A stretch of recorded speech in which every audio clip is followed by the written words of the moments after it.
momento vamos a hablar de esa depresión o de esa ansiedad que podrían conjugarse con una inflamación de la tiroides y precisamente de esto vamos a hablar con el especialista, con el doctor Carlos Araya, quien nos va a explicar cuándo esas emociones, ¿verdad? O esos problemas emocionales van más allá de eso. Doctor, muy buenos días, bienvenido. Buenos días, muchas gracias. Un placer tenerlo aquí, doctor. Cuéntenos un poquito. ¿Todos los casos de tiroiditis podríamos eventualmente ligarlos, digamos, a una depresión o a estar ansiosos? Primero recordemos que la tiroides es una glándula maravillosa que está en la parte anterior del cuello y que se encarga de regular todo el metabolismo. Eso quiere decir que, de acuerdo con su buena función, todos los órganos y sistemas del cuerpo van a actuar de una u otra manera. Una de las manifestaciones que puede tener la malfunción de la tiroides puede estar relacionada con síntomas cognitivos o psiquiátricos o de ansiedad. Por tanto, muchas veces en el contexto de un paciente con enfermedad tiroidea hay que ver si los síntomas que está teniendo se relacionan precisamente a que esté inflamada o no. ¿Y a qué me refiero con esto? La tiroides cuando se inflama puede tener muchas manifestaciones, ya sea porque funciona mucho o porque funciona poco. Claro. Y al funcionar mucho o funcionar poco podría hacer que el individuo se ponga o muy ansioso o muy lento, letárgico, incluso confundirse y presentar hasta casos de depresión, donde entonces el médico, de acuerdo con lo que el paciente le manifieste y con el examen físico que él logre, tiene que ir clasificando para ver si el paciente efectivamente tiene una tiroiditis o no. A veces es un poco difícil de entrada darse cuenta si eso está ocurriendo, porque excepto cuando la tiroides viene muy inflamada, y cuando hay un crecimiento de la tiroides, eso se llama un bocio. Si el paciente viene o la paciente viene con un bocio y es muy evidente el aumento del tamaño, la sospecha puede ser muy rápida. Pero algunos pacientes pueden venir sin aumento del tamaño de la tiroides e incluso sin ni siquiera tener dolor en el área del cuello. Entonces uno tiene que interpretar la consulta del paciente de acuerdo con los síntomas. Claro. Y es muy importante entonces analizar y sospechar que la tiroides podría estar responsabilizándose de por qué el paciente está o depresivo o ansioso. Ahora, ¿cómo podríamos recomendarle o aconsejarle a toda la gente que está allá en casa sobre el hecho de que si verdaderamente está muy ansioso o está muy caidillo, ¿verdad? Diga, uy, me voy a ir a hacer un examen de la tiroides porque vaya a ser que tenga algún ligamen. ¿Qué podemos observar, doctor? Claro. Muy frecuentemente todos tenemos, decimos en medicina, un estado basal. Si estamos notando que recientemente nuestro estado de ánimo está cambiando, estamos perdiendo peso involuntarios o estamos teniendo cambios en el patrón intestinal, en el patrón de memoria o de actividad o de respuesta a los estímulos en medio, uno podría empezar a sospechar que algo está pasando con su metabolismo. Recordemos que estos son manifestaciones de otro padecimiento. Entonces, indirectamente uno tiene que ir asociando que si se siente mal debería consultar por esto. Si yo no soy entonces un individuo que normalmente he sido ansioso o he sido siempre una persona que siempre he mantenido un buen ánimo, he sido alegre y de repente tengo problemas de mucha ansiedad, me cuesta adaptarme a ciertas circunstancias, o que pierdo peso, o que tengo intolerancia al calor, intolerancia al frío, podría uno estar sospechando que efectivamente tiene que consultar para que su médico le analice si tiene problemas de tiroides. ¿Cómo el médico puede hacer esto? De 3 maneras. La primera, bueno, como les dije anteriormente, analizando si tiene manifestaciones físicas y clínicas que le orienten a uno que hay un problema de tiroides. La otra es haciendo exámenes donde se mida la producción de las hormonas tiroideas. Y con eso es un examen de sangre que se realiza en cualquier laboratorio. Sencillo. Es muy sencillo, exacto, es una muestra muy fácil de tomar. Y ahí el microbiólogo hace una medición de la cantidad de hormonas que se tiene y de acuerdo con los valores uno puede clasificar si el paciente, los síntomas que tienen, los tienen en relación a enfermedad tiroidea, ya sea porque tiene un hipertiroidismo, o sea que la tiroides está trabajando más de la cuenta, o porque tiene un hipotiroidismo, o sea porque la tiroides ya está trabajando muy poco respecto a lo que normal debe hacer.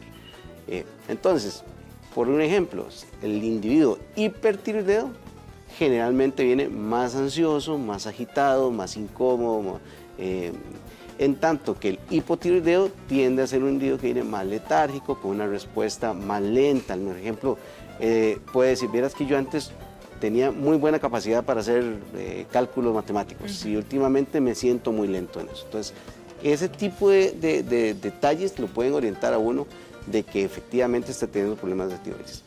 No hay que confundirse que esto sea, que es que el paciente es un deprimido o es un ansioso que tenga que ver ya con un manejo psiquiátrico.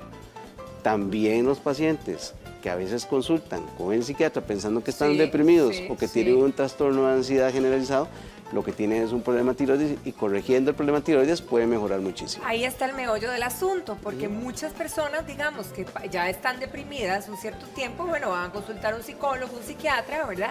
Y uno de repente dice, ¿hasta qué punto se interviene esa parte de la tiroides? ¿Qué tanto podría impactar esto de manera negativa el hecho de no cuestionar si verdaderamente hay algo fallando en la tiroides que me podría corregir todo esto y nada más quedándome en esta vía corrigiendo mi estado de ánimo, mi ansiedad?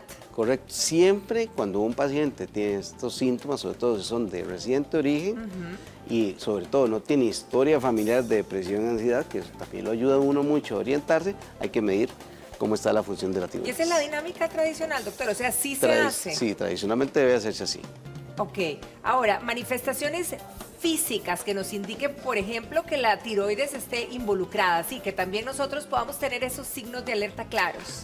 Okay. Eso va a depender de si el paciente tiene uno u otro extremo de las enfermedades tiroideas, o sea, si es hipertiroideo, o sea, que la tiroides está trabajando mucho, o hipotiroideo, que está trabajando Puede ser cualquiera de las dos. Puede ser cualquiera de las dos. Solo que esté afectada. Generalmente el hipertiroideo, por los síntomas que consulta, son más ansiedad, caída de cabello, pérdida de peso involuntaria, se le acelera el patrón del tránsito intestinal.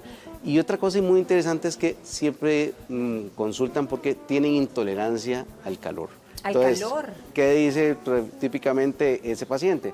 Vieras que últimamente ya en la noche no tolero la ropa de cama que usualmente me colocaba y cada vez estoy con mucha sudoración y con mucho calor. El otro extremo, que es el paciente hipotiroideo, es todo lo contrario. Es un paciente que en vez de estar acelerado, sudoroso, inquieto, es un paciente que tiende a estar frío, que tiende a estar lento, generalmente se les pone la voz ronca. También pueden tener pérdida en la calidad del cabello, pueden tener un cabello fino y quebradizo, y el estreñimiento de origen reciente. Un poquito de ganancia de peso, a veces la gente le echa demasiado de la culpa a la tiroides por ganar peso y no es tan responsable. Ahí hay que siempre tener muy en cuenta cómo es su perfil o su hábito de alimentación. Pero como vemos son extremos diferentes. Generalmente el paciente que tiene un hipotiroidismo tiende a ser más deprimido. Generalmente el paciente que tiene un hipertiroidismo tiende a ser un poquito más ansioso, pues se siente más inquieto. Entonces son cosas que uno tiene que ir analizando. A veces pueden venir, ya sea con o sin bocio, también puede tener taquicardia o una frecuencia cardíaca baja, etc. Uno tiene que ir viendo esto como que la tiroides es la que define las revoluciones a las cuales se mueve el motor. Entonces el mecánico siempre nos decía que hay un mínimo, que el motor que es un estado de reposo. Si el motor está muy acelerado, estamos en un estado hipertiroideo. Entonces considere que anda uno muy acelerado, por eso es ansioso, sudoroso, malestar. Si el motor está muy desacelerado, está hipotiroideo, y estos son otras manifestaciones que uno tiene que ir pensando. Pensar que el paciente está lento.